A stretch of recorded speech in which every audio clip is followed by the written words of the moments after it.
Every time he tried to rise, they laughed, so he kept trying to prove himself. He spent years performing for people who clapped and laughed behind his back, until one day he simply stopped.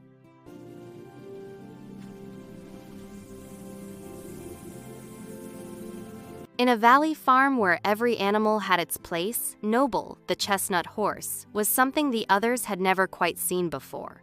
When Noble ran, the ground seemed to lean forward to meet him. He was born for something extraordinary. But at the fence, Bray and his crowd were always waiting, with their favorite hobby, tearing things down. Bray honked and called out. He thinks he is special and going somewhere. The crowd erupted. Noble flinched. So Noble did what herding creatures do. He tried harder to prove them wrong. He performed for his tormentors. On the green hill above the paddock, old Mara watched, her silver eyes and heart recognizing everything. Day after day, the pattern repeated. Bray mocked. Noble performed. The crowd fed, and Noble grew smaller inside. One evening, Noble stood alone in the paddock and could not remember the last time he ran just for himself.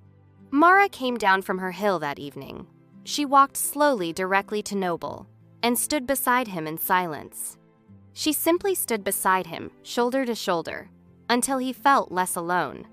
"Tell me, Noble," she said finally, "when you run for them, does it ever make them stop, or do they just want more?"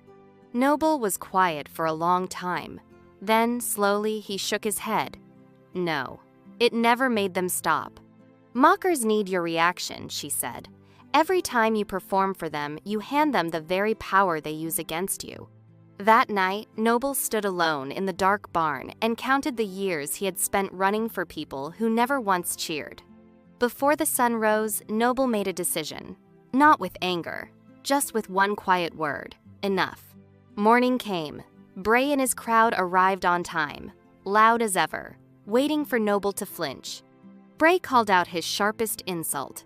Noble kept walking, not away in fear, forward, in peace.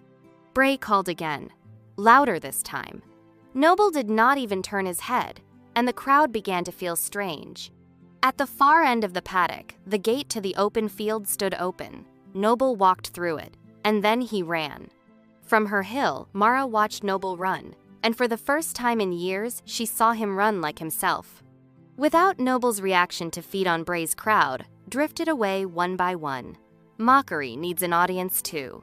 You cannot silence a mocker by performing better. You silence them by needing nothing from them. Starve the noise. Feed your purpose. Thanks for watching Tales by Darla. New stories every day.